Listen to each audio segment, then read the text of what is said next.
Ang dami nagtatanong sa akin at nagko-comment sa post ko, pero ito na lang, dito ko na lang sir sasagutin. Kung ikaw ang bibigyan ng 299 engagement ring, tatanggapin mo ba? So ayan, bilang 2 beses nakatanggap ng emergency ring na pati engagement ring. So ito yung sasagutin ko. So ayan, at first, yung una. Ayan guys, makikita nyo po sa video na yon mamaya for continuation. Mafe-feel mo talaga guys kung gaano ka humble si Madam Rosmar, kung gaano ka buting tao. Yun bang parang hindi mo makitaan siya ng kapintasan, ganon. So, yung parang ibang klaseng kilig ang mararamdaman mo sa kanya, kaya sobrang blessed niyang pagkatao. And then sa video niya po na yon ay nagko-comment po ako doon guys. At saka, ayun, napapansin niya guys, nagre-react siya doon. Kinikilig naman ako, churing! Siyempre ba naman ikaw na mapapansin ka sa isang milyonaryang tao. Oh, char, kilig-kilig! So, papakita po ko po sa inyo guys kung saan niya ako napapansin. Malamang sa TikTok. Ayan siya guys, oh. Oh. Ayan. Siya po yan guys. Legit account po niya yun guys. Ayan. Ayan po siya guys, oh. Oh, naka blue badge po yung kanyang account. Ayan. So, let's continue guys sa napapanood natin about sa reaction ni Madam Rosmar Tan doon sa 199 299 ring. Ang alam ko, parang hinirampan niya yung pera sa kapatid ko. Yung pangalawa naman, last money na niya yun. Ayan, si Nathan naman, last money na niya yung proposal niya sa akin. So, yan yung guys, alam makikita ko. nyo guys, kung Tapos, ano talagang pinagmulan nila. Ayan, last money na niya yun. So, parang all out na. Parang meron kasi nung events na birthday niya talaga yun. Tapos ending, yung pala yung proposal niya sa akin. Tapos, ayun nga, with the ring and flower. Siyempre, lahat naman ng babae, kagaya ko, pangarap talaga yung napakalaking bato, diba? Napakalaking diamond, ganyan. Wala namang hindi nangangarap. Pero, bakit ba? Ito lang yung masasabi ko dyan. Kung ang isang, depende kasi sa scenario yan, kung ang isang lalaki ay palainom, palabarkada, treat ng treat sa mga barkada, bili-bili ng motor ng pyesa, or panay gala, ganyan, tapos binigyan ka ng worth $399 na singsing, talaga namang valid yung feelings mo na magdamdam ka, lalo na kung 8 years na kayo. Ayan, pero kung ang lalaki na nag-propose sa'yo with a 299 ring is alam mo namang isang kahig, isang tuka, wala talaga. Pero alam mo namang mahal na mahal ka.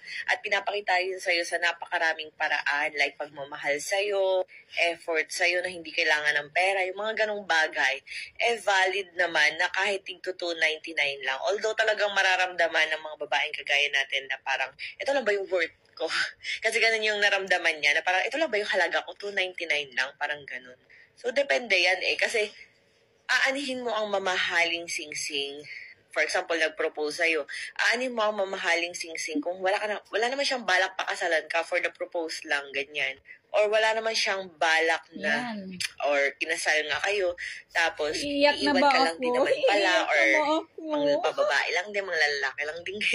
So, yun. Kahit gaano kamahal ang singsing, kung ganun lang din, nonsense lang. Paano kung yun sa 299 na singsing, talaga namang mamahaling kahabang buhay, diba? Maraming nagtatalo, it's not about the price daw, kasi it's about the love, the sincerity of the guy who proposed sa'yo, ganun.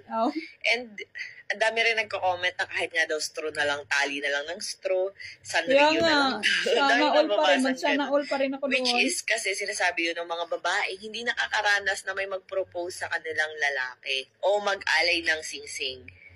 Napakaswerte na nga niya na niluhuran siya ng lalaki, na binigyan siya ng singsing, ganun. Pero syempre, case-to-case basis talaga. Sabi ko, kung palainom pala, mas inuuna pa yung mga alak-alak, diba? Mga tropa, ganyan, tapos bibigyan ka singsing na ngayon, valid naman yun. Kasi nakakatampo lang din doon sa guy, kasi alam niya, kasi kahit na naka-hide yung identity nung girl or what, nung alam nung guy na tayo yung 8 years ako yung nagbigay ng 299 na singsing Siyempre, medyo masasaktan siya doon. Kasi kung puso niyang inalay sa yung singsing, tapos ganun yung nabasa niya, nag-viral pa naman siya. So, ayun lang. Talagang case-to-case basis siya. Mahirap talagang magsabi, mahirap mag-react kung hindi naman tayo Ang galing nasa talaga ni sitwasyon Madam niya. Rosmar, guys. Yun nga, kung mahirap lang Ang pala galing talaga, talaga. mahal ka naman talaga, okay na yung 299. Parang siya yung klaseng babaeng kaya mong dalhin sa galang-gala naman kabundukan. siya, tapos binigyan ka ng ganyan. Oo guys, sa sobrang humble ba naman niya, And sa yun, sa mga sobrang tao, masyadong, down to minsan earth masyadong talaga siya guys, nagre-react na yung mga hindi siya iba. marunong tumingin sa Masyadong isang tao, nagbibigay ng mayaman opinion man nila o na hindi nila din mahirap. alam kung At ano kung ba yung may kakayahan siya, totoong handa siyang sentiment nung tumulong girl sa na iba. nag-comment and sentiment nung At boy. hindi nyo alam Eh, guys, siya face-to-face po basis yung talaga siya. taong Pero nag-earn naman ng nag-comment, diba? 13 Nabasa ko nga na million hindi daw every day. nakakaranas luhuran, Diba? hindi nakakaranas Pinakamababa po sa kanya yung walang 5 balak million pakasalan, every day. mga ganyan. Kaya swerte na raw siya na may 299 worth na sing-sing. Saka yung point Pero pa lang diba na makikita nag-effort din nyo naman sa yung kanyang lalaki bumili ng sing-sing, diba? Imagine ano, mo. Parang pagkatao Mikana na daw ganyan ata yung siya. brand. Diba? And yung feeling pa na malam, Kahit- super excited yung guy bumili. Tapos biglang gano'n yung Kaya nabasa. yung mga taong ganyan So, talaga, Pero binibless. ako, kung for Yung bang example marunong ako, makontinto, kunyari, kung anong sa mayroon, akin hindi na nag-propose na naghahangad. tigto At kung 299 may yung kusang sing-sing, ibibigay wala sa si akin Lord, problema ayan, kasi hindi ko na most maisasangla appreciated. Wala naman akong balak isang line sing-sing. And gagamitin ko lang naman siya for keep, ganun. Kasi nga, syempre, memorable, lalo na yung moment. For example, nag-propose si Nathan. Ayun. Maliit lang yung diamond nun. Sa totoo lang, maliit lang. Pero, syempre, para sa akin na mahilig sa malaking diamond. And, ayun. Pero, yung moment, yung pagluhod niya, naka-pin post dito sa TikTok ko yung proposal niya eh. Yung halos mangyak-ngyak siya sa pag-propose sa akin, tapos kinuha niya sa ano niya. Super, alam mo, tapos nakaharap yung mga taong mahal niya, lahat ng mga kapatid-kapatiran niya, lahat talaga nandun sa moment na yung mga importanteng tao. Ito na lang, Madam Rosmar, Kaya kikiligin ako siya. Kahit na magkano pa yung sing-sing. Medyo sikip pa. Grabe, Kasya no? siya, pero medyo sikip sa akin. And nung medyo nakakaluwag-luwag na, yun nga, pinalitan nga niya. Diba? 2 Tatlo beses na anak ko, Madam Rosmar, pero wala yung talaga. una naming wedding ring naman, and yung pangalawa naming Ngayon mo na, wedding bahala na si ring. Batman. Yun, sabi niya sa akin, alisin ko na raw yung engagement ring kasi super liit nga nung bato nun. And Hindi ko ito na lang siguro daw yung talaga suot ko, deserve ito magka, ano. So, ayun lang. Mahirap para mag-comment. Pero para sa akin, ganun. Kahit anong value pa Hindi. yan, masaya naman ako. Trust the process. Basta, galing sa taong Si Lord na mahal ko, magbahala. ganun. Baka So, may kayo, ano ba makalaan sa para tingin magbigay nyo? sa akin Kung yan. kayo pa ang bibigyan ng worth 299 na sing-sing, ano ba mafe-feel nyo? Comment down below.